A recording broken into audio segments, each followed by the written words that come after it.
নমস্কার, আশা করি সকলেই ভালো আছেন। SRM কিচেন অ্যান্ড ব্লগে সকলকে স্বাগত। আজকে আমি চলে এসেছি ঘেটকুল শাকের রেসিপি নিয়ে, সাথে থাকছে চিংড়ি মাছ। তাহলে চলুন বন্ধুরা, দেখে নেওয়া যাক। প্রথমেই ঘেটকুল শাকগুলোকে খোসা ছাড়িয়ে ডাঁটার মতন করে কেটে নিয়েছি।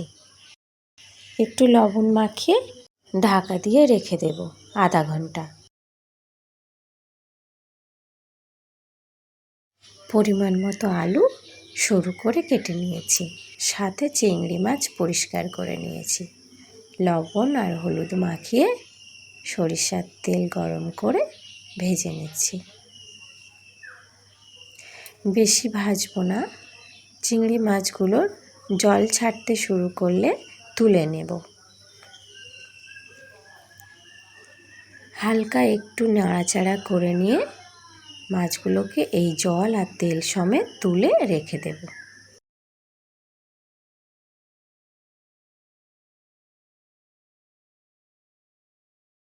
আবার তেল দিয়ে আলুগুলোকে ভেজে নেব। হালকা একটু লাল লাল করে ভেজে তুলে নেব। বাকি তেলের মধ্যে পেঁয়াজ কুচি দিয়ে ভেজে নেব।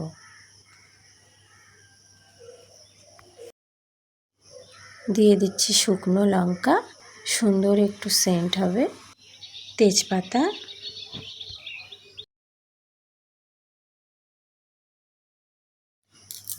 কালো জিরে দিয়ে একটু ভেজে নেব।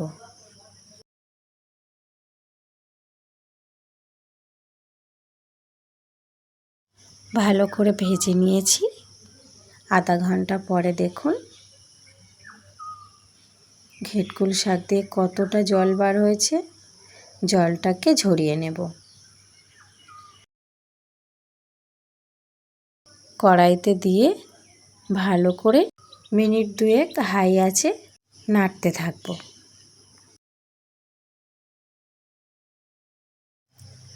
দেখুন নাড়তে নাড়তে কেমন সুন্দর ভাজা হয়ে গিয়েছে।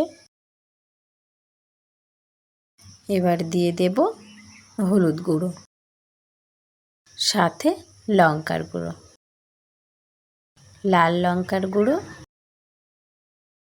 দিয়ে ধিমে আঁচে নাড়তে থাকবো। জালটাকে আর হাই করে দেব না, তাহলে মশলাগুলো পুড়ে যেতে পারে। এবার ভেজে রাখা আলুগুলোকে দিয়ে দিচ্ছি। একটু নাড়াচাড়া করে নিয়ে দিয়ে দিচ্ছি জিরের গুঁড়ো,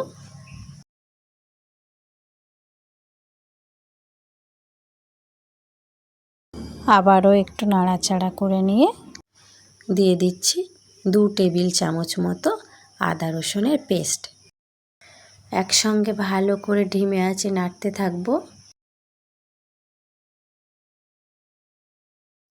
এমনভাবে জালটাকে দিচ্ছি পুড়ে যাচ্ছে না, অথচ মাখো মাখো একটা ভাব চলে আসছে। কিছুক্ষণ কষে নেওয়ার পর দিয়ে দিচ্ছি একটু টমেটো সস। হালকা নাড়াচাড়া করে নেব। স্বাদ মতো লবণ,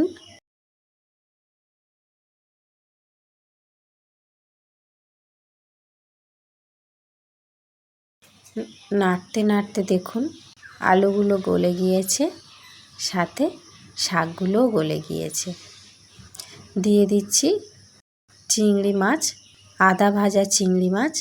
চিংড়ি মাছের যে জলটা উঠেছিল তেল সমেতই সেই জলটি দিয়ে দিলাম। একসঙ্গে ভালো করে নাড়াচাড়া করে নেব। আমি এর মধ্যে একটুও জল আর দেব না, এইভাবেই হালকা আঁচে রান্নাটি বানিয়ে নেব। কিছুক্ষণের জন্যে ঢাকা দিয়ে রেখে দেব। ঢাকা খুলে দেখুন তলা লেগে যায়নি, আর কতটা মাখো মাখো হয়েছে জল ছাড়াই। এইভাবে যদি আমরা ঘেটকুল শাক রান্না করে নিতে পারি তাহলে মাখো মাখো হবে। যারা গাল বিড়বিড় করাতে ভয় পায় তাদের জন্য একদমই সেফ। একটু গরম মশলার গুঁড়ো ছড়িয়ে দিলাম। কেমন হয়েছে ঘেটকুল শাকের রান্নাটি অবশ্যই আমাকে জানাবেন। লাইক, কমেন্ট, শেয়ার অবশ্যই করবেন। সাবস্ক্রাইব করে পাশে থাকবেন। তাহলে চলুন বন্ধুরা, গরম গরম পরিবেশন করে দিই ঘেটকুল শাকের রেসিপি। এত সুন্দর স্বাদ যে মনে রাখার মতন হবে। এইভাবে একবার ঢিমে আছে ঘেটকুল শাকের রেসিপিটি রান্না করে দেখুন, খুবই ভালো লাগবে। ধন্যবাদ।